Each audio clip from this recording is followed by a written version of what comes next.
sejahtera, di mana di pada pagi hari ini kita masih bisa tatap muka. Ini semua bukanlah kekuatan kita, bukan kehebatan kita, tapi karena Tuhan sangat peduli kepada kita. Dari itu Bapak Saudaraku, mari terlebih dahulu kita mengucap syukur kepada Tuhan. Mari sama-sama kita berdoa. Ya Bapa kami yang baik di dalam kerajaan surga, kami mengucap syukur kepada Tuhan, di mana Tuhan Yesus Engkau telah membimbing, menuntun, menyertai, melindungi, menyelamatkan kami pagi, siang, sore, bahkan di malam hari dan seluruhnya. Dan di pagi ini sudah bangun setelah siap itu semua kami rasakan oleh tuntunan penyertaan Tuhan. Terima kasih Bapak, terima kasih syukur Haleluya Tuhan Engkau sangat baik, teramat baik. Baik juga Bapak menguasai kami, Bapak yang tetap Tuhan Engkau berkarya di mana saja pendengar di pagi hari ini bisa mengerti dan bisa mendengar betul dan benar. Terima kasih Bapak, Haleluya Tuhan. Dalam nama Yesus kami berdoa atas syukur, Haleluya, Haleluya. Amin. Salam Bapak Ibu Saudaraku yang saya kasih di dalam nama Tuhan Yesus. Salam damai sejahtera. Di mana di pada pagi hari ini kita masih bisa menghirup udara yang segar. Itu karena Tuhan sangat mengasihi kita, sangat peduli kepada kita, sehingga Dia masih memberikan kita kesempatan supaya hidup kita tidak sia-sia, tapi hidup kita bisa mendapatkan kehidupan yang kekal. Jadi Bapak Ibu Saudaraku, kuncinya adalah kita kembali kepada firman Tuhan.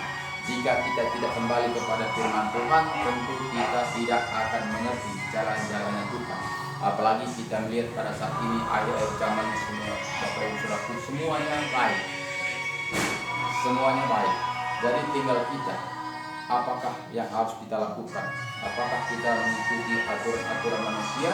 Apakah kita mengikuti aturan-aturan Tuhan Yesus? Jadi Bapak Saudaraku, semuanya itu adalah jika dia mengatakan orang Kristen, adalah dasarnya Alkitab. Tapi Alkitab ini juga Bapak Saudaraku, ketika Yohanes datang, kita melihat firman Tuhan diserongkan. Makanya Bapak Saudaraku, saat ini banyak firman yang sudah diserongkan. Jadi kita juga harus hati-hati. Harus hati-hati mendengarkan firman Tuhan. Nah, jadi kita harus kembali kepada originalnya. Kembali kepada aslinya, Alkitab yang kita percaya. Jadi tidak cukup hanya kita mendengar saja. Tidak cukup kita hanya ikut-ikutan saja, tapi kita harus kembali kepada Alkitab. Jadi Bapak Saudaraku, kuncinya adalah Alkitab firman Tuhan. Karena saat Tuhan Yesus mengatakan, Yohanes 14 ayat 12 mengatakan, ayat 6 mengatakan, akulah jalan. Satu pun tidak sampai kepada Bapa kalau tidak melalui aku. Itu kata Tuhan Yesus. Jadi Bapak Saudaraku, seharusnya kita melakukan apa kata Tuhan Yesus. Jadi banyak saat ini Bapak Saudaraku, banyak orang berseru-seru, Tuhan, Tuhan, Tuhan, Tuhan. Tapi Tuhan mengatakan, tangisilah dirimu. Jangan bertangisi saya, kata Tuhan Yesus. Kenapa? Karena seringkali kita menangisi Tuhan Yesus, menangisi Tuhan, menangisi penderitaan Tuhan. Tapi penderitaan kita tidak tangisi. Penderitaan kita apa saudaraku? Penderitaan kita itu adalah melakukan kebenaran firman Tuhan. Karena firman Tuhan mengatakan, jika engkau mau mengikut aku, engkau harus pikul salib. Jadi kita pikul salib melakukan kebenaran firman Tuhan ini. Itulah yang harus kita tangisi.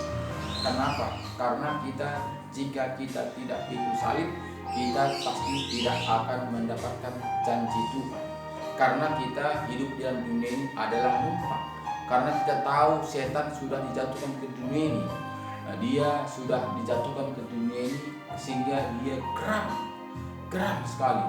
Sehingga dia akan mengkacau dunia ini, mengkacau pikiran manusia, supaya manusia satu pun tidak selamat, melainkan binasa bersama-sama dia. Jadi itulah kehendak si setan.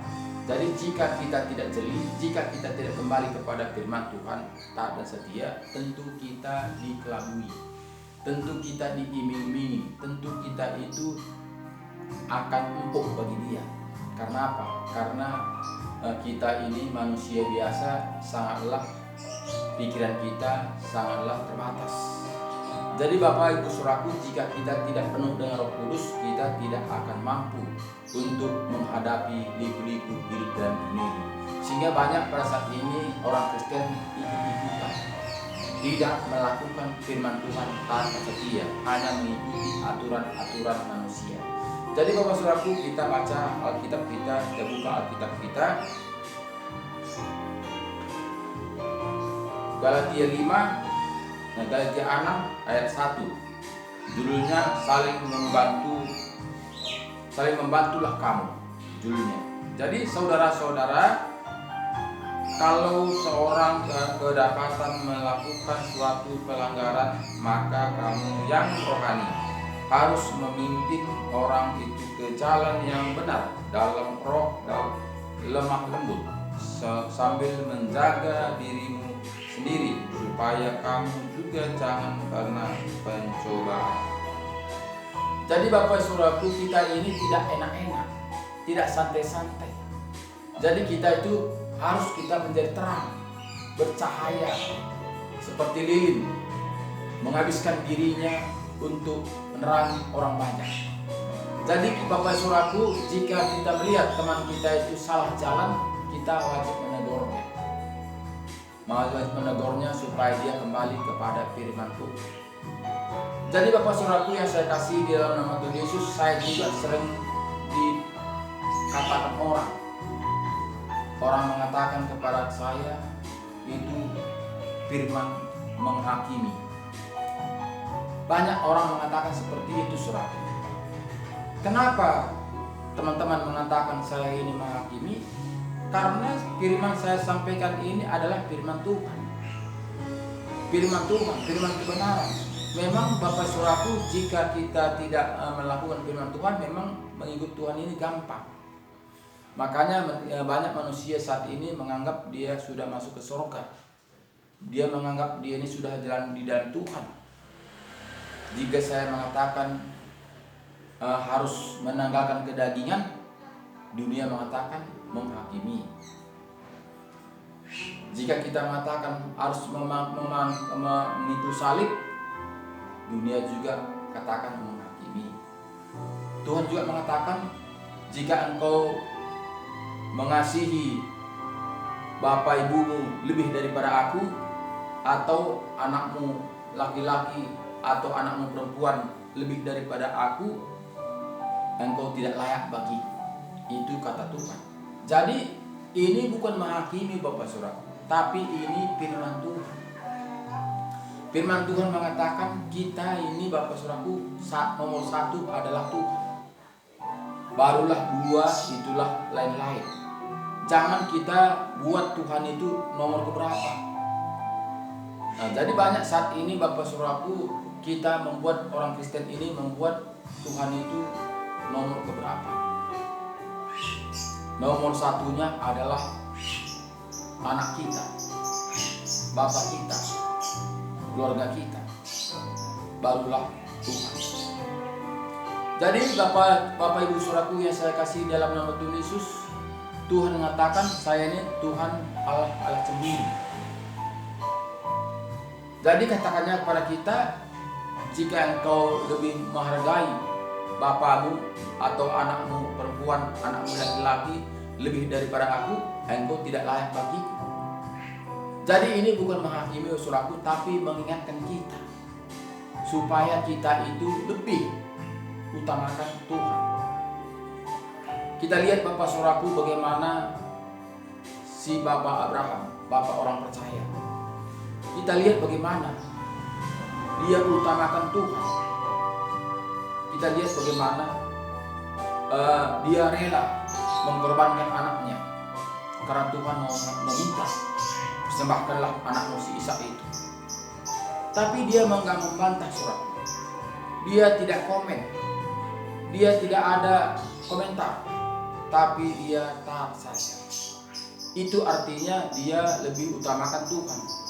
Jika dia utamakan Tuhan seperti kita ini saudaraku, tentu dia membantah.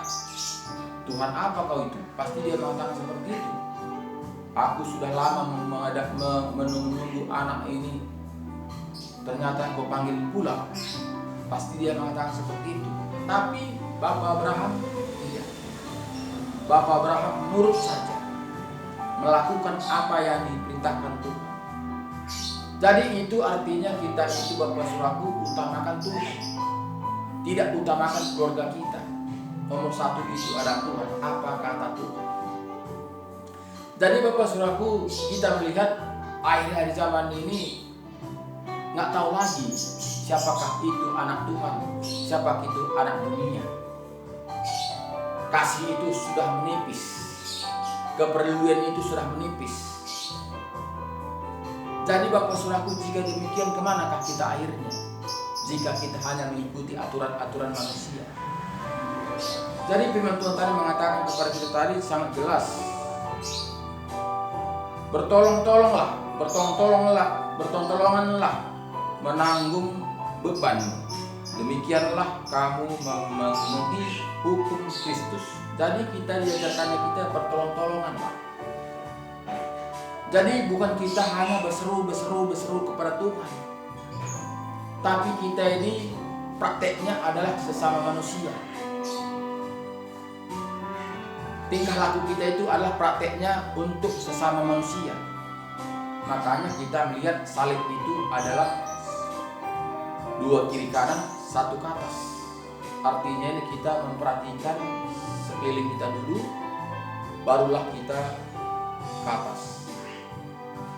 Jadi bagaimana kita percaya ada Tuhan jika sekeliling kita aja kita tidak melakukannya? Jika sekeliling kita aja kita tidak peduli, bagaimana kita peduli kepada Tuhan yang tidak kelihatan? Itu sangatlah mustahil. Jadi prakteknya dulu saudaraku, makanya kita simbol kita adalah salib. Karena apa? Karena harus pikul salib.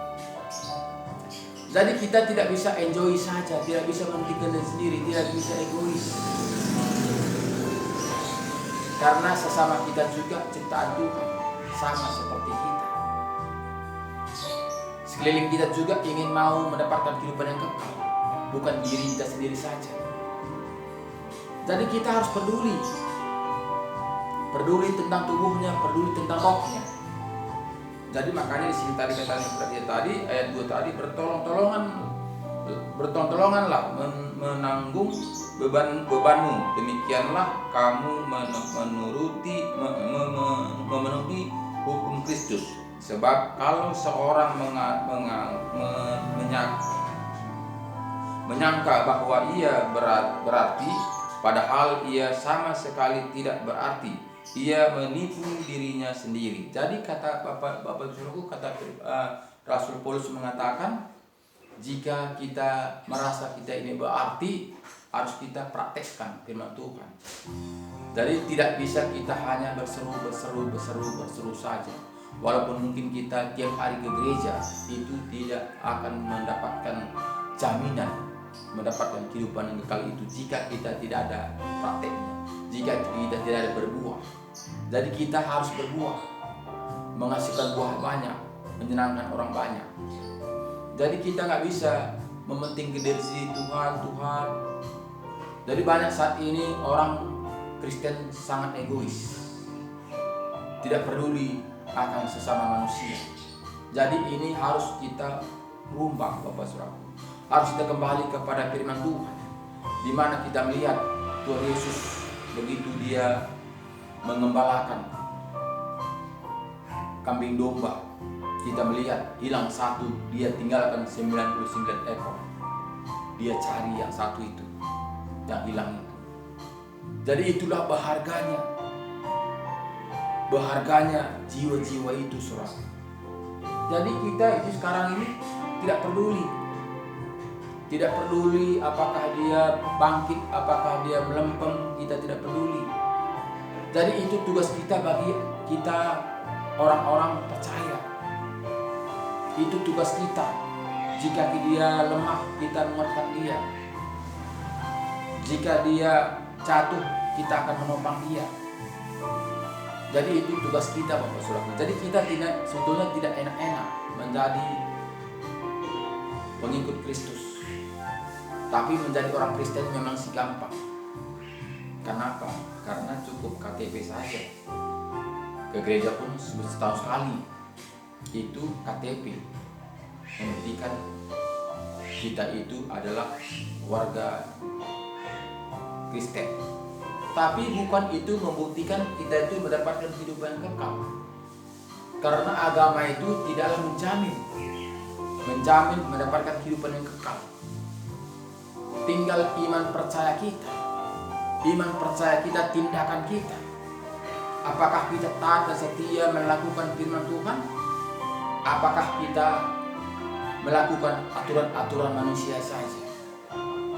Jadi Bapak Ibu Saudaraku yang saya kasih dalam nama Tuhan Yesus, banyak saat ini orang Kristen melakukan aturan-aturan manusia. Dia menganggap itu sudah aturan firman Tuhan, melakukan firman Tuhan.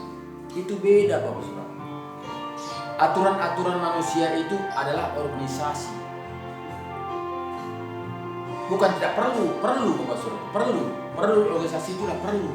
Tapi mendapatkan kehidupan yang kekal itu bukanlah melakukan organisasi, tapi melakukan firman Tuhan. Itulah mendapatkan kehidupan yang kekal.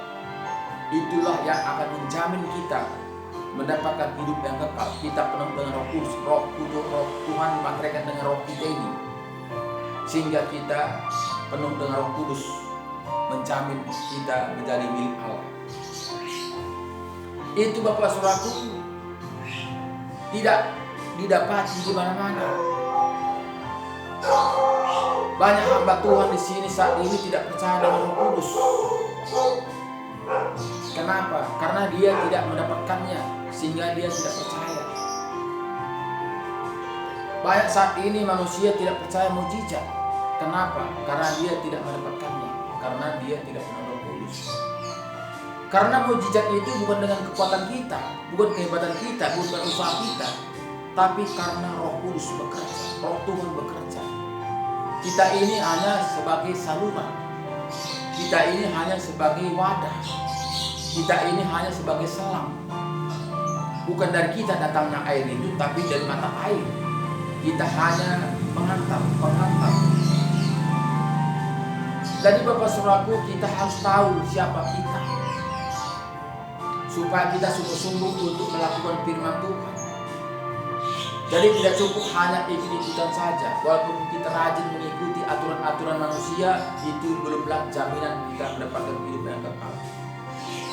Karena apa? Karena kuncinya adalah firman Tuhan. Bukan mengikuti aturan-aturan manusia, bukan mengikuti aturan-aturan gereja, tidak. Tapi mengikuti aturan-aturan Tuhan Yesus. Banyak sekali Bapak Saudaraku pada saat ini orang Kristen mengikuti aturan-aturan gereja.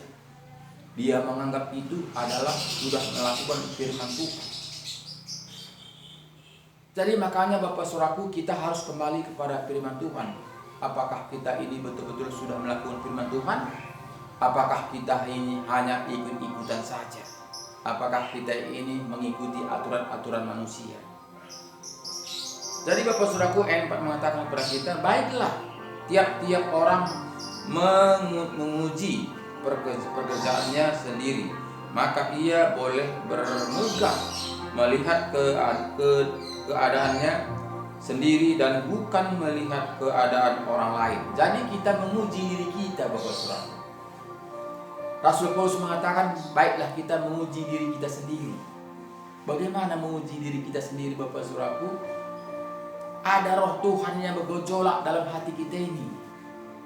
Roh Tuhan itu berapi-api dia. Jadi bukan dengan keinginan daging kita, tapi keinginan roh. Itu berarti kita itu melakukan firman Tuhan. Jadi banyak Bapak Saudaraku saat ini kita melakukan keinginan daging kita. Kita melakukan firman Tuhan karena keinginan daging kita. Karena ada yang kita harapkan. Karena ada embel-embelnya. Karena ada udang di balik latih. Jadi Bapak Saudaraku, yang tahu itu Tuhan dengan kita. Kita harus mengoreksi diri kita, apakah kita sesuai dengan firman Tuhan. Kita harus bercermin kepada Alkitab, bercermin kepada firman Tuhan. Jangan kita percaya apa kata orang, ada cermin untuk melihat wajah kita. Walaupun kata orang ada bercak di mukamu itu, katanya kita boleh bercermin. Kita boleh lihat muka kita apakah memang ada bercak. Jadi jangan percaya lebih dahulu, tapi bercerminlah kita, berkacalah kita terlebih dahulu. Jika ada, ya memang betul kata teman kita. Jadi jika tidak, jangan percaya dulu. Jangan kita resah dulu, jangan kita cemas dulu. Karena apa? Karena ada cermin. Jadi kita juga Bapak Saudaraku, kita menjadi warga Kristen, kita ada cermin, kita adalah Alkitab. Kita boleh bercermin mengkoreksi diri kita kepada Alkitab. Makanya kita harus membaca Alkitab, membaca firman Tuhan, undang Roh Kudus masuk dalam hati kita, sehingga Roh Kudus itu akan berkata-kata. Karena Roh Kudus itu dimantraikan dengan roh kita ini. Jadi dia akan membukakan rahasia-rahasia kepada firman Tuhan. Bukan dengan akal kita, bukan dengan pintaran kita, tapi dengan tuntunan Roh Kudus. Jadi jika kita melakukannya dengan pikiran kita, dengan akal kita, dengan pintaran kita, tidak nyambung. Karena kalau kita berbicara dengan logika, tentu kita berpikir tentang kedagingan kita. Padahal di sini kita harus berpikir tentang roh, berbicara dengan roh, mengimani dengan roh. Itu tidak nyambung, karena roh itu tidak kelihatan, sama seperti nyawa kita ini tidak kelihatan. Keluar masuk dia tidak kelihatan. Tapi yang berharga adalah roh. Semuanya tidak akan berguna jika tidak ada roh. Walaupun dia ganteng, cantik, kaya dan sebagainya, jika tidak punya nyawa, dia tidak berguna lagi. Semuanya yang ada milikinya itu tidak berguna, karena dia tidak punya nyawa lagi. Jadi banyak kali kita di Bapak Saudaraku tidak peduli tentang roh kita ini. Tubuh kita ini kita beri 3 kali makan, tapi roh kita ini sekali pun tidak. Begitu kita bangun, begitu kita melakukan pekerjaan-pekerjaan kita tidak mengucap syukur terlebih dahulu kepada Tuhan di mana kita dibangun pada pagi hari ini. Karena apa? Karena di pikiran kita itu sudah menumpuk pekerjaan-pekerjaan yang menantikan kita. Itulah penghuni dunia ini liciknya untuk menggoda kita supaya kita itu tidak kembali kepada firman Tuhan, supaya tidak taat kepada firman Tuhan, supaya kita bersama-sama dia dibawa dibakar di api neraka. Itulah tujuan si iblis itu. Jadi jangan kita mau Bapak Saudaraku. Karena apa? Karena ada firman untuk menuntun membimbing kita. Itulah jalan kebenaran. Jadi ayat 5 mengatakan kepada kita, sebab tiap-tiap orang akan memikul tanggung jawabnya sendiri. Dan baiklah dia yang menerima pengajaran dalam firman, membagi segala sesuatu yang ada padanya dengan orang yang membutuhkan, memberikan pengajaran itu. Jadi Bapak Saudaraku, baiklah kita membagi-bagikan firman yang kita dapat itu, bukan untuk diri kita sendiri, tapi kita membagi-bagikannya. Karena kita diajari Tuhan, kita itu tidak egois, tapi kita itu peduli sesama manusia. Itulah prakteknya, itulah endingnya. Karena firman Tuhan mengatakan Matius 25, dia katakan ketika raja itu mengatakan, apa yang kau lakukan kepada orang yang paling hina ini, itulah untuk aku. Itu kepada Tuhan, kata Tuhan Yesus kepada kita. Jadi itu harus kita lakukan. Kita harus praktek nyata dengan mata, tatap mata. Barulah kita percaya ada Tuhan itu. Karena apa? Karena Roh Tuhan akan bekerja, membimbing, menuntun kita. Jadi ayat 7 mengatakan kepada kita, jangan sesat. Allah tidak membiarkan dirinya dipermainkan, karena apa yang ditabur orang itu juga yang akan dituainya. Jadi katanya jangan kita sesat. apa yang ditaburnya itu akan dituainya. Jadi banyak kita ini Bapak Saudaraku, kita tidak akan peduli apa ucapan kita ini, kita akan tidak peduli. Ucapan kita ini sangatlah berkuasa. Jadi Bapak Saudaraku, apa yang kita taburkan ini akan tumbuh, akan kita tuai. Jadi jangan sekali-sekali kita mengatakan kepada anak kita binatang, dia akan menjadi binatang. Kelakuannya akan menjadi binatang. Kenapa? Karena itu kita tanamkan, itu kita ucapkan. Jangan sekali-sekali kita mengasari anak kita, dia akan mengasari kita. Kenapa? Karena itu yang kita tanamkan. Tapi kadang kita sepele Bapak Saudara, karena kita kesal kelakuannya sehingga kita mengatakan kurang ajar. Itu kita katakan, kita repek mulut kita ini. Kenapa? Karena itu kita ucapkan, itu yang kita tanamkan. Itu pasti kita akan tuai. Jadi Bapak Ibu Saudaraku, sangatlah berharga ucapan kita ini. Karena dari ucapan kita bisa mendapatkan kehidupan yang kekal. Dari ucapan kita juga kita bisa mendapatkan hukuman yang kekal. Jadi Bapak Ibu Saudaraku, marilah pergunakan mulut kita supaya kita itu betul-betul di jalurnya Tuhan. Makanya Tuhan membuat mata kita dua, kuping kita dua, mulut kita satu. Kita harus melihat dengan jeli, melihat dengan teliti, mendengar apa sebetulnya ceritanya, barulah kita ucapkan, barulah kita simpulkan, kita ucapkan dengan bibir kita. Tidak seperti sekarang Bapak Saudaraku, satu perkataan menjadi 10. Itu namanya seperti gosip. Jadi Bapak Saudaraku, itu semuanya tergantung kepada kita. Jika kita tidak kembali kepada Alkitab, tentu kita adalah seperti dunia tadi, 1 menjadi 10.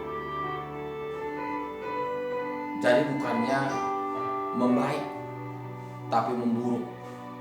Karena apa? Karena dibumbu-bumbui.